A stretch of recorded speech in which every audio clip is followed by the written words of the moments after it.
I sit here in my empty apartment, staring at the walls that feel like they're closing in on me.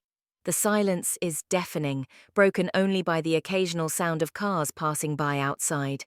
This wasn't how I imagined my life would be at 30. 3 months ago, I had a husband who loved me and a best friend I trusted with my life, but now Daniel is gone and Kendra, my closest friend since high school, is sleeping in what used to be my bed. While I was chasing some foolish dream of freedom in Tennessee, missing the surprise party Daniel had planned for my 30th birthday, they found comfort in each other. She helped him organize the celebration I never showed up for, and in my absence, their shared disappointment and care for me turned into something more. Now, I'm completely alone with nothing but regret and the crushing weight of knowing that I destroyed it all myself. 3 months ago, I thought I knew what I wanted. I thought I was making the right choice when I decided to leave Daniel for my birthday trip to Tennessee.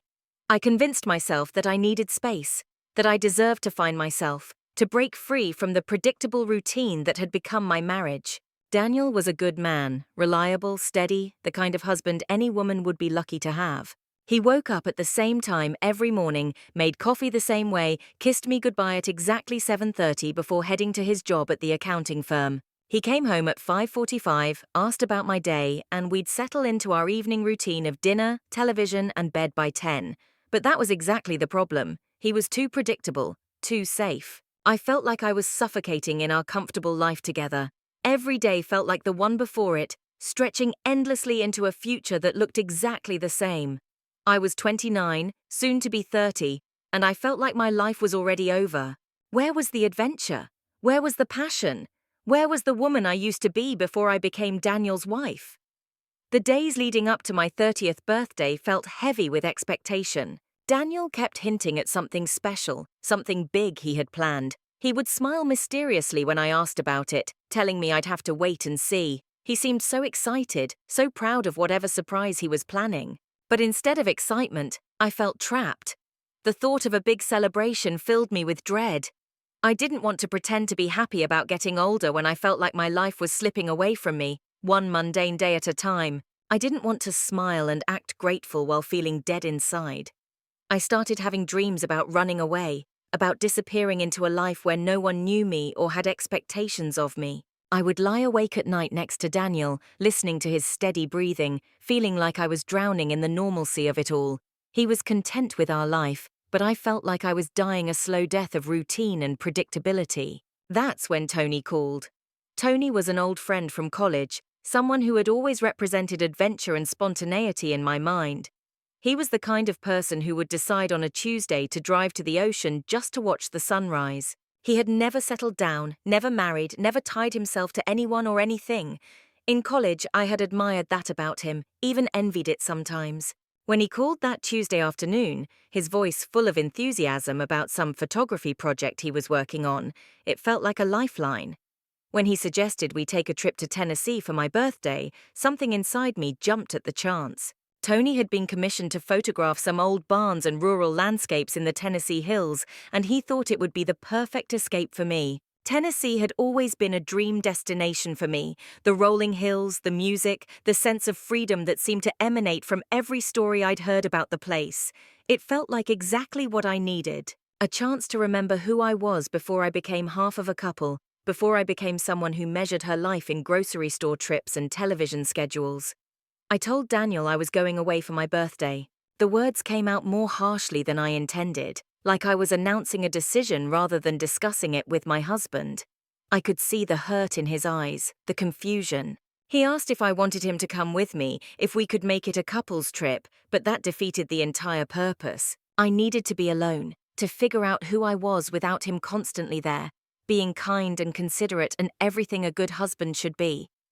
I told him this was something I needed to do for myself, that I hoped he would understand. He was quiet for a long time after I told him. He sat at our kitchen table, turning his coffee mug around and around in his hands. Finally, he asked if this was about us, if I was unhappy in our marriage. I couldn't tell him the truth, that I felt like I was disappearing into our life together, that I loved him but felt suffocated by the very stability he provided. Instead, I told him it wasn't about him. It was about me needing space to think. I convinced myself that he would understand, that a few days apart would be good for us. I told myself that I wasn't abandoning him, just taking some time for myself. I deserved that much, didn't I? The trip started exactly as I had hoped. Tony picked me up early Friday morning, his car loaded with camera equipment and an infectious enthusiasm for the adventure ahead.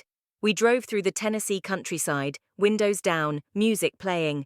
The landscape was everything I had imagined and more, peaceful, endless, full of possibility. Rolling hills stretched as far as I could see, dotted with old barns and farmhouses that looked like they held 100 stories each. For the first time in years, I felt like I could breathe. The weight that had been sitting on my chest for months started to lift as we put more miles between us and home. I wasn't Daniel's wife or anyone's friend or daughter. I was just Liz, free to be whoever I wanted to be. Tony and I talked about everything and nothing. His photography, my job at the marketing firm that I'd been thinking about leaving, dreams we'd had in college that we'd let slip away. I turned off my phone that first day. I wanted to disconnect completely, to live in the moment without the constant buzz of texts and calls pulling me back to my real life. Tony understood. He said sometimes you had to cut all the strings to really fly, and that's exactly how I felt, like I was flying for the first time in years. We stayed in a small bed and breakfast run by an elderly woman named May, who treated us like family. She made us breakfast each morning and told us stories about the area while we ate. She recommended scenic routes and hidden spots that weren't in any guidebook. Tony would spend hours photographing old structures while I sat on hillsides reading books I'd been meaning to get to for months, feeling the sun on my face and the wind in my hair. Days passed in a blur of freedom. I barely thought about Daniel or home or the life I'd left behind. When thoughts of my regular life did creep in, I pushed them away, telling myself that this was my time, my birthday gift to myself. I had completely forgotten that it was actually my birthday until Tony mentioned it on the third day, suggesting we find somewhere special for dinner to celebrate. Even then, it didn't matter. I was living in a different world, one where birthdays and obligations didn't exist. It was on the fourth day that everything started to unravel. I tried to pay for lunch at a small cafe with outdoor seating where we'd stop to eat after a morning of hiking. The waitress was friendly, the kind of person who called everyone honey and seemed genuinely interested in where we were from. But when she ran my credit card, she came back with an apologetic expression, saying it had been declined. I felt embarrassed but not worried. These things happen sometimes with fraud protection systems. I tried another card, then another. All declined. My face grew hot with embarrassment as other customers glanced over, and the waitress started to look uncomfortable. At first I thought it was just a mistake, maybe an issue with the bank system or some kind of technical glitch. Tony paid for lunch without making a big deal about it, joking that he'd add it to my tab, but I could see the concern in his eyes.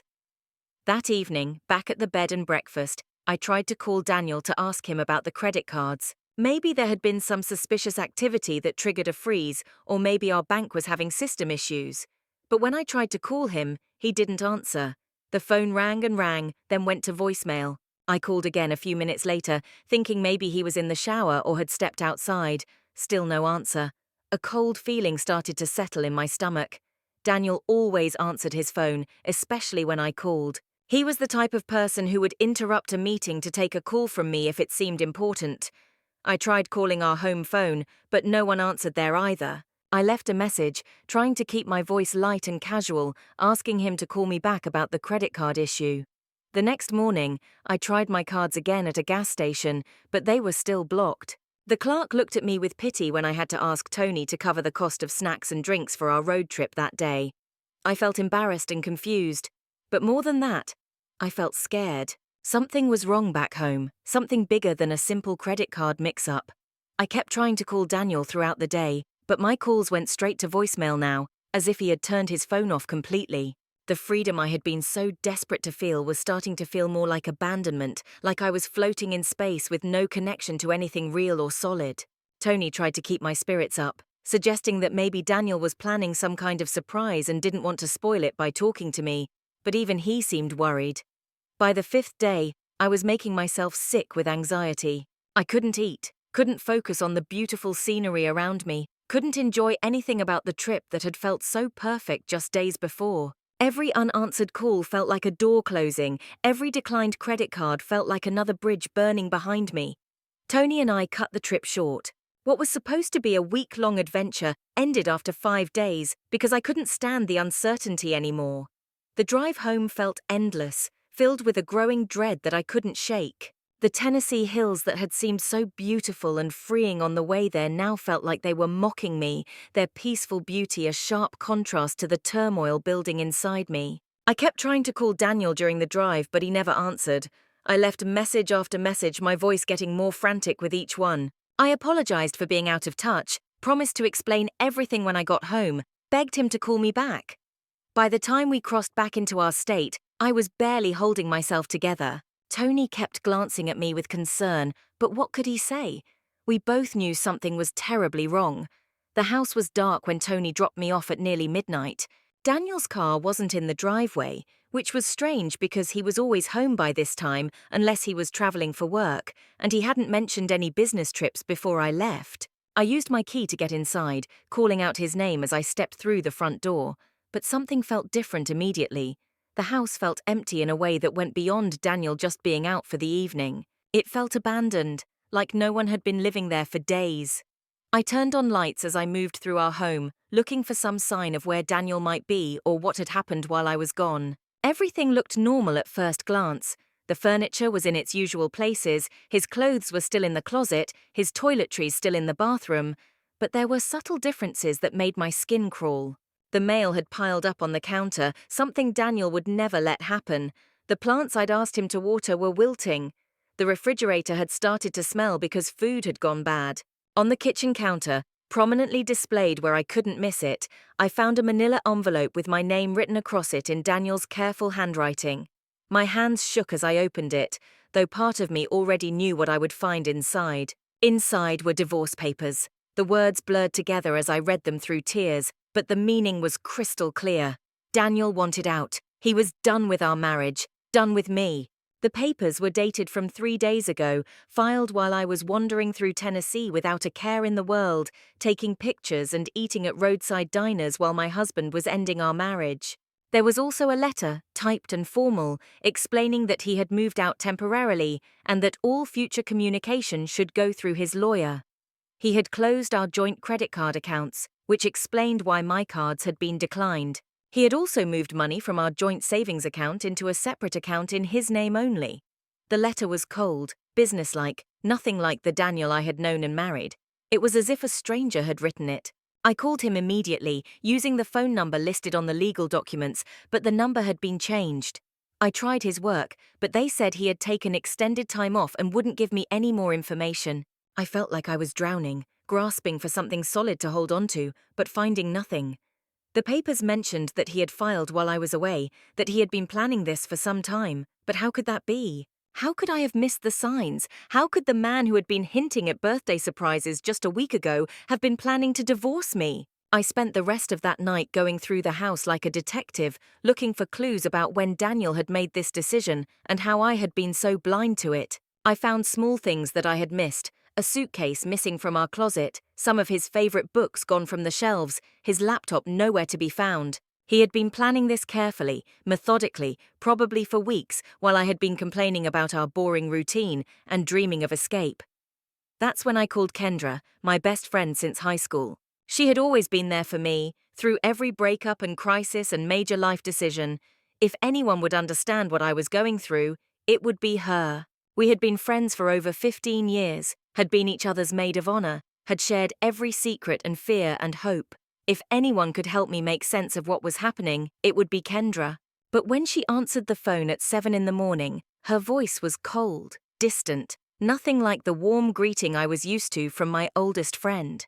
There was a long pause after I said hello, as if she was deciding whether to hang up on me. When she finally spoke, her words cut through me like ice. She told me that she couldn't talk to me anymore, that what I had done was unforgivable. I was confused, still thinking that she was talking about me leaving Daniel, not understanding the full scope of what I had destroyed. I begged her to explain what she meant, to help me understand what was happening to my life. My voice was breaking as I told her about finding the divorce papers, about Daniel disappearing, about feeling like my entire world had collapsed overnight. That's when she told me about the birthday party. Her voice was steady but full of anger, as she explained what had really happened while I was away. Daniel had planned a surprise celebration for my 30th birthday. He had been working on it for over a month, calling everyone we knew, coordinating schedules, planning every detail. He had rented a private room at my favorite restaurant, had ordered a custom cake, had even hired a photographer to capture the evening.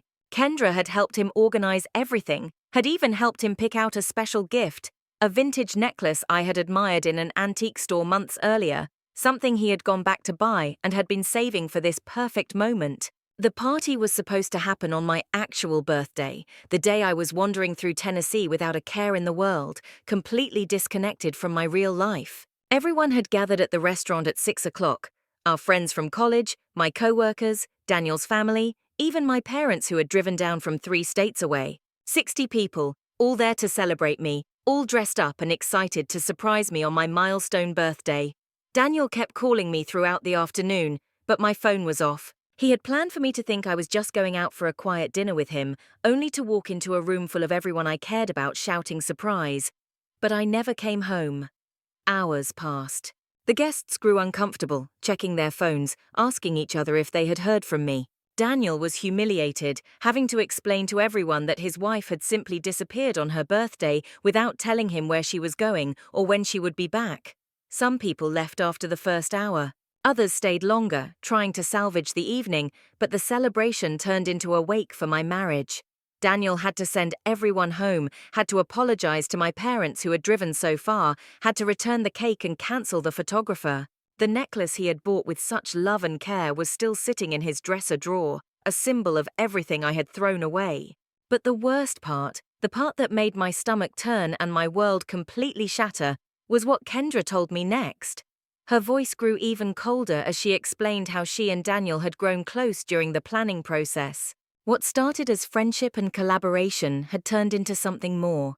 They had spent hours together organizing my party, talking about me, sharing their concern about my recent behavior and their love for me. In their shared worry and effort to make me happy, they had found comfort in each other. After the disaster of my birthday, after Daniel had to face the humiliation of explaining my absence to everyone who cared about me, Kendra had stayed to help him clean up. She had held him while he cried, had listened to him question everything about our marriage, had been there when he finally admitted that he couldn't live with someone who could be so thoughtlessly cruel. In his pain and my absence, they had found each other. They were together now. My husband and my best friend had found love in the wreckage of what I had destroyed. The 2 people I had counted on most in the world had built something beautiful from the ashes of my selfishness, and I was the only one left alone. I hung up the phone and collapsed on my kitchen floor, the same floor where Daniel and I had danced when we first moved into the house, the same floor where we had sat planning our future just 2 years earlier. The weight of what I had done, what I had lost, crashed over me like a tidal wave.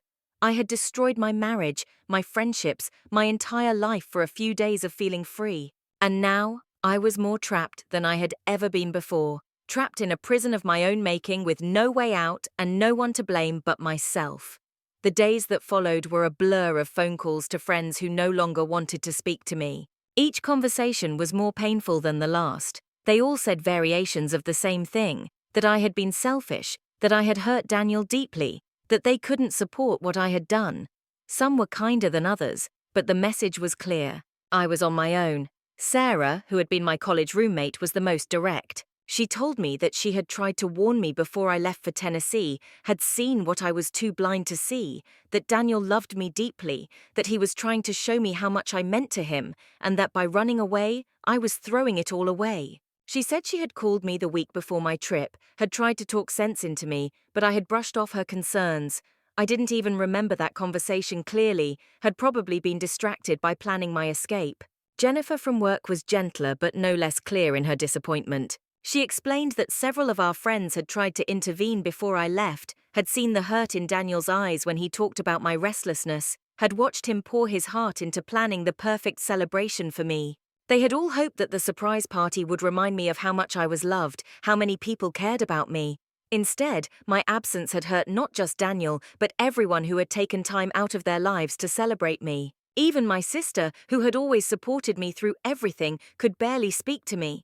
She had been at the party, had watched Daniel's face as the evening wore on, and it became clear that I wasn't coming. She told me she had never seen someone look so broken, so utterly defeated. She said that seeing Daniel's pain had made her question whether she really knew me at all, whether the sister she had always defended was actually someone she could be proud of. I learned that my friends had tried to warn me before I left for Tennessee, but I hadn't listened.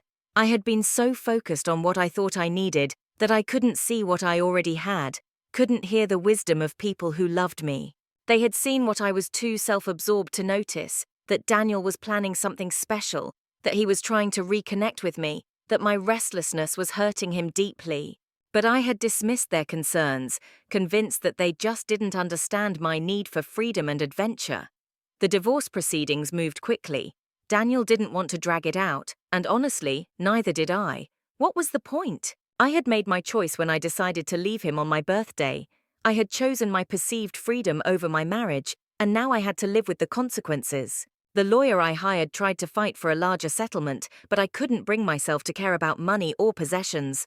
What good would any of it do me now? Daniel was fair in the division of assets, more fair than I deserved. He let me keep my car, gave me enough money to get started on my own, and didn't fight me on anything that mattered practically. But he wouldn't see me, wouldn't speak to me directly. All communication went through lawyers, reducing the end of our marriage to legal documents and financial arrangements. The man who used to make me coffee every morning, who used to worry when I was 5 minutes late coming home from work, now treated me like a stranger. Moving into this small apartment felt like admitting defeat. I spend most of my time alone now, with nowhere to go and no one to see. The silence that I once would have called peace now feels like punishment. I had to find a new job because I couldn't bear to stay where all my former friends worked. Starting over at 30 with no references was harder than I expected. I ended up at a small company across town, making less money. The hardest part is seeing Daniel happy now. I see posts on social media, him and Kendra at restaurants I used to love. They look happy in a way we never did toward the end. Part of me wants to hate them, but I can't. I pushed them together. I wonder what would have happened if I had stayed home for my birthday. Would I have been surprised by the party Daniel planned? I'll never know, because I chose to run. I lost everything chasing something that was never really there. The freedom I thought I needed has left me more isolated than ever. The adventure lasted less than a week, but the consequences will last forever. I understand now that happiness isn't about escaping your life. It's about appreciating what you have and being present for the people who love you. I had all of that, but I couldn't see it. The worst part is that I can't take any of it back. This is my life now, a consequence of choosing illusion over reality, and I have no one to blame but myself.